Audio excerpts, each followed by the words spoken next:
শীতের সন্ধেতে এরম গরম গরম ধোয়া ওঠা স্যুপ খেতে কার না ভালো লাগে বলুন। আর শীতটাও পড়েছে বড্ড জাঁকিয়ে। চলুন রেসিপিটা দেখে নিন। একটা পাত্রে জল বসিয়ে দিয়েছি, তাতে একটা তেজপাতা, একটা বড় সাইজের পেঁয়াজকে ডুমো করে কেটে, 5-6টা মতো কাজু বাদাম আর প্রায় অর্ধেকটা ব্রোকলি, একটার অর্ধেকটা ব্রোকলি কেটে ধুয়ে কিন্তু আমি এই জলে দিয়ে দিয়েছি। এই 5 মিনিট মতো ফুটিয়ে নেব। ফুটিয়ে নেওয়া হয়ে গেছে, এবার কিন্তু ঠান্ডা করে নিতে হবে।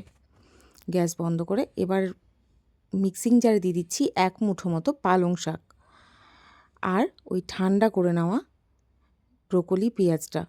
আর ওর মধ্যে যে একটা তেজপাতা দিয়েছিলাম সেটা কিন্তু আমি ফেলে দিয়েছি। এবার এটাকে পেস্ট করে নিই। এবার কড়াতে দিয়ে দিচ্ছি সামান্য একটু সাদা তেল, মানে জাস্ট একটু সামান্য। আর দিয়ে দিচ্ছি এখানে বাটার। চাইলে আপনারা বেশি বাটারও দিতে পারেন, কিন্তু আমি অতটা দিলাম না। আর দিয়ে দিচ্ছি এখানে রসুন কুচি, মোটামুটি 5-6 কোয়া রসুনকে আমি কুচি করে নিয়েছি। এবার রসুন থেকে একটা মিষ্টি গন্ধ আসা, মানে গন্ধ ছাড়া পর্যন্ত ভেজে নেব। হালকা কালার চেঞ্জ হয়ে গেছে এবং ভাজাও হয়ে গেছে। 1 চামচ দিয়ে দিচ্ছি এর মধ্যে ময়দা। ময়দাটাকেও মোটামুটি 30-40 সেকেন্ড মতো ভেজে নেব।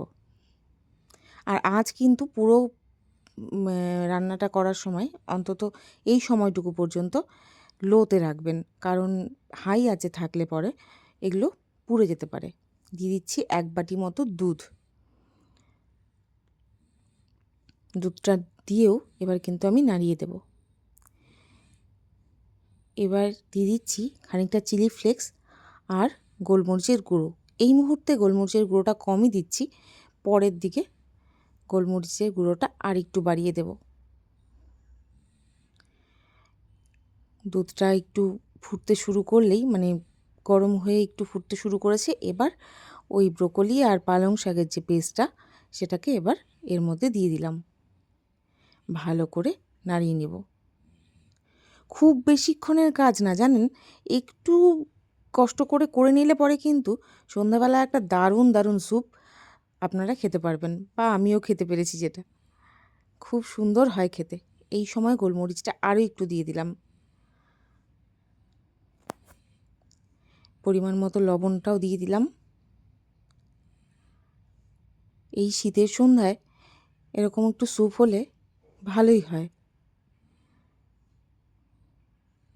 ব্যাস, অলমোস্ট হয়েই গেছে। এবার নামিয়ে নেব। দেখুন তো কেমন হয়েছে, কি দারুণ না? খেতেও কিন্তু হয়েছিল ফাটাফাটি। একবার করে দেখতে পারেন কিন্তু।